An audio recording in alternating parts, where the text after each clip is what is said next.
নিশ্চিতভাৱে আপোনালোকে গম পাইছে আগন্তুক 2 মে তাৰিখে অসমত প্ৰথম পৰ্যায়ৰ পঞ্চায়ত নিৰ্বাচন আৰু পঞ্চায়ত নিৰ্বাচন আমি ভাৰতীয় জনতা পাৰ্টিৰ মিত্ৰজোঁট হিচাপে আমাৰ যিকেইটা প্ৰাৰ্থী আমি গহপুৰ সমষ্টিত প্ৰক্ষেপ কৰা হৈছে সকলো প্ৰাৰ্থী আমাৰ বিপুল ভোটত 100 to 100 আমি জয়যুক্ত হ'বলৈ আমি সক্ষম হ'ম আৰু আজি আমি এই থাৰৈবাৰী সোণাপুৰ গাঁও পঞ্চায়তৰ অন্তৰ্গত থাৰৈবাৰী 4 নং ৱাৰ্ডত আমি নিৰ্বাচনী প্ৰচাৰ কাৰ্যসূচী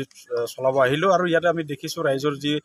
সংগ্ৰহণ ৰাইজৰ যি উপস্থিতি আমি নিশ্চিতভাৱে সোণাপুৰ গাঁও পঞ্চায়ততো আমি যিসকল আমাৰ জিলা পৰিষদৰ প্ৰাৰ্থী আঞ্চলিক সদস্য প্ৰাৰ্থী আৰু যিসকল আমাৰ ৱাৰ্ডত সদস্য আছে সকলোখিনিয়ে সকলো প্ৰাৰ্থীয়ে বিপুল ভোটত ভাৰতীয় জনতা পাৰ্টিৰ মিত্ৰজোঁট মনোনীত প্ৰাৰ্থী হিচাপে বিপুল ভোটত জয়যুক্ত হ'ব আৰু ৰাইজ উন্নয়নৰ পক্ষত আছে ৰাইজ মানে চৰকাৰৰ পক্ষত আছে জনতা কাৰ্ডং আহিছিলে কি ক'ব হয় নিশ্চিতভাৱে জনতা কাৰ্ডং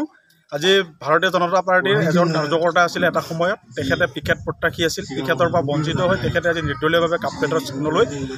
নিৰ্বাচনত অৱতীৰ্ণ হৈছে আমি তেখেতৰ কথা বিশেষ দীঘলীয়াকৈ ক'ব বিচৰা নাই তেখেত হ'ল মিচিং জনগোষ্ঠীটোৰ বা সেই আমাৰ গহপুৰ সমষ্টিৰ এই 11 নং জিলা পৰিষদ সমষ্টিটোৰ এগৰাকী এটা ধুৰন্ধৰ বুলি ক'ব লাগিব আমি যিহেতু তেখেতৰ কোনো স্থিতি নাই তেখেতে 2006 চনত TMPK মিচিং জাতীয় সংগঠন ছাত্ৰ সংগঠন এই ছাত্ৰ সংগঠনৰ পৰা তেখেতক দল বিৰোধী কাম কৰাৰ কাৰণে সংগঠন বিৰোধী জাতি বিৰোধী কাম কৰাৰ কাৰণে আমি 6 বছৰ নহয় একেবাৰে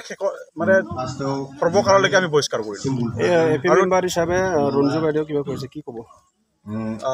এপিগৰাকী হিচাপে ৰঞ্জু মিলি বাইদেউ আপোনালোকে জানে নিশ্চিতভাৱে 100ত 100 জিকি আহিব তাত কোনো আমাৰ পৰাজয়ৰ কাৰণ নাই আৰু মই এটা কথা ইয়াত স্পষ্ট কৰি দিব বিচাৰোঁ জনতা কাৰ্ডৰ বিষয়টো তেখেতে এই সোণাপুৰ পঞ্চায়ততেই সিদিনা 3 দিনৰ আগত TMPK যেতিয়া বহিষ্কাৰৰ কথাটো কৈছে সভাই সমিতিয়ে তেখেতে এই কথাটো কাউণ্টাৰ হিচাপে TMPKৰ কেইজনমান ভেৰণীয়া বুলি কৈছে এতিয়া আমি TMPKৰ দায়িত্বত আছোঁ জাতীয় মিচিং জাতীয় সংগঠনৰ দায়িত্বত আছোঁ তেখেতক আজি এই মঞ্চৰ পৰাই সেই স্থানৰ পৰাই সকিয়নি দিছোঁ কোনো কাৰণত যাতে মিচিং জাতীয় সংগঠন TMPKক জোকাই নলয় আৰু জোকাই লোৱাৰ পৰিণাম কিন্তু পৰৱৰ্তী সময়ত ভয়ানক হ'ব 4 নম্বৰ ৱাৰ্ডত নিশ্চিতভাৱে আমাৰ 4 নং ৱাৰ্ডত দুগৰাকী সদস্য আমাৰ দলৰ দুগৰাকী সদস্য অৱতীৰ্ণ হৈছে আৰু আমি আহ্বান জনাইছোঁ অনুৰোধ জনাইছোঁ যে ৰাইজক 4 নং ৱাৰ্ডবাসী ৰাইজক যে আপোনালোকে যি দুগৰাকী প্ৰাৰ্থী আছে দুগৰাকী প্ৰাৰ্থীৰ ভিতৰত যাক মানে উপযুক্ত বুলি ভাবে যাক মানে ভাল কাম কৰিব বুলি যদি ভাবে সেই প্ৰাৰ্থীটোকে তেখেতসকলে ভোট দিয়ক আমি এটি আহ্বান জনাব পাৰোঁ আৰু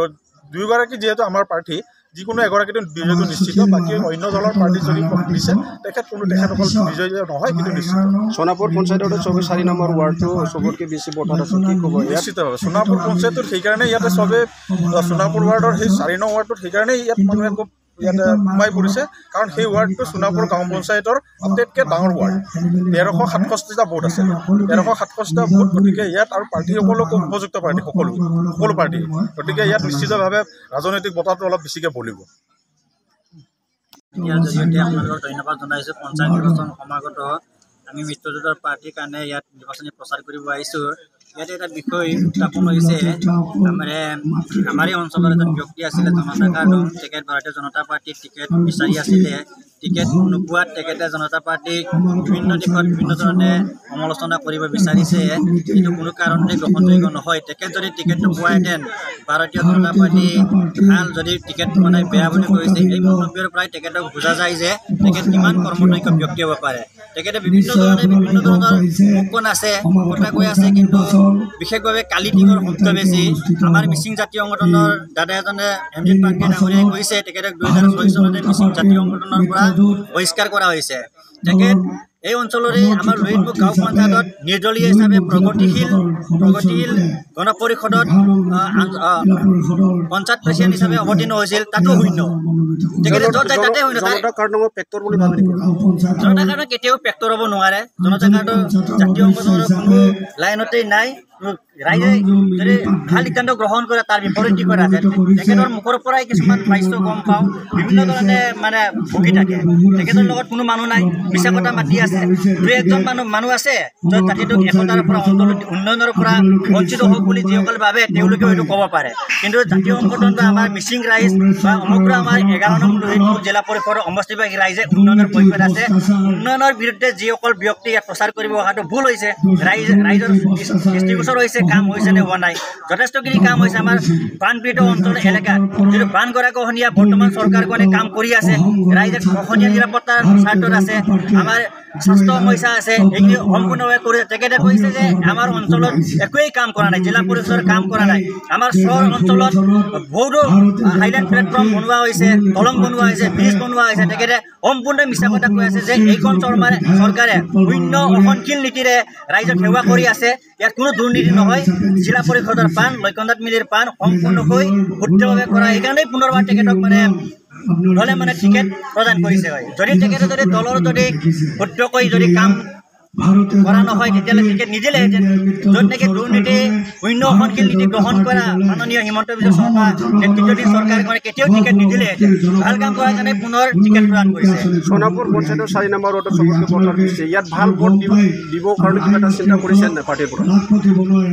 এইটো দলে সিদ্ধান্ত ল'ব পঞ্চায়তখনত চলাব পৰা এজন ভাল এগৰাকী হয়তো আমাৰ মহিলাক মাতৃক হয়তো দায়িত্ব দিব এইটো জিকি আহক জিকি হোৱাৰ পিছত দলে নিৰ্ধাৰণ কৰিব বিধায়ক মহোদয় আছে বা দলৰ কাৰ্যকৰ্তা আছে ৰাইজে যেতিয়া নিৰ্বাচিত কৰিব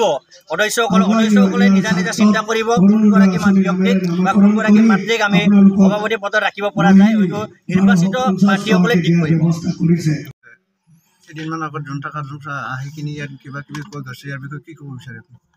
নমস্কাৰ প্ৰথমতে মই আপোনালোকৰ বড়ো মিডিয়া চেনেললৈ 11 নং লখিমপুৰ জিলা পৰিষদৰ সদস্যৰ তৰফৰ পৰা আন্তৰিক ধন্যবাদ আৰু শুভেচ্ছা জ্ঞাপন কৰিছোঁ এদিনা আপোনালোকৰ মিডিয়াৰ জৰিয়তে কৈছে জনতা কাৰ্ডং নামৰ ব্যক্তিগৰাকী তেখেত আচলতে গমটো আপোনালোকে গম নাপায় তেখেতে এটা সময় আমি একেলগে একেখন কাঁহী বাতিতে ভাত খোৱা মানুহ আৰু নিজা ল'ৰাই কালৰ পৰাই বন্ধু গতিকে তেখেতে যিখিনি কৈছে তেওঁ একচুৱেলি 2006 চনতে জাতীয় সংগঠনৰ পৰা বহিষ্কাৰ হৈছে আৰু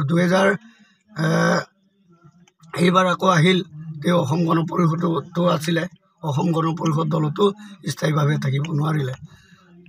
তাৰ পাছত আহিল তেওঁ ভাৰতীয় জনতা পাৰ্টিত তেখেতক ভাৰতীয় জনতা পাৰ্টি দলে বিশ্বনাথ জিলা ভাৰতীয় জনতা পাৰ্টিৰ অনুসূচিত জনজাতি মৰ্চাৰ সভাপতি হিচাপে দিয়া আছিল কিন্তু তেখেত বিভিন্ন ধৰণৰ ইয়াত অপপ্ৰচাৰ চলাইছে এজন JPC কি কয় মেটেৰিয়েলৰ কথা ওলাইছে what is the meaning of material তেখেত নাজানে গতিকে মেটেৰিয়েল বস্তুটো বুজি পাব লাগে বেণ্ডৰৰ কথাবিলাক কাৰণ ৱেজ আৰু মেটেৰিয়েল MG এনৰেগাত থাকে গতিকে তেওঁ জানিব লাগে গতিকে নজনাকৈ তেওঁ বিভিন্ন ধৰণে অপপ্ৰচাৰ চলাইছে ভাৰতীয় জনতা পাৰ্টিৰ নীতি আদৰ্শ কোৱা নাই তেখেত দলৰ টিকেট নোপোৱাৰ কাৰণে বিভিন্ন ধৰণে বলীয়া কুকুৰৰ দৰে এতিয়া ভুকি আছে গতিকে ভাৰতীয় জনতা পাৰ্টিক তেওঁ নিজে কৈছে যে ভাৰতীয় জনতা পাৰ্টিয়ে কিছুমান কিবা নকৰে বুলি কৈ আছে গতিকে তেওঁ নিজেই অন্য সমালোচনা কৰিব গৈ আছে আকৌ তেওঁ নিজেই কৈ মই ভাৰতীয় জনতা পাৰ্টিৰ নীতিমতে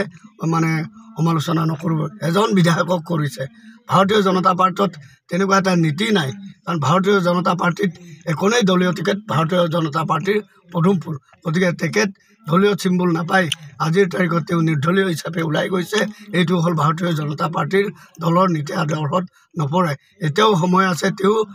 ভাৰতীয় জনতা পাৰ্টিলৈ ঘূৰি আহক তাকে মই আহ্বান জনালোঁ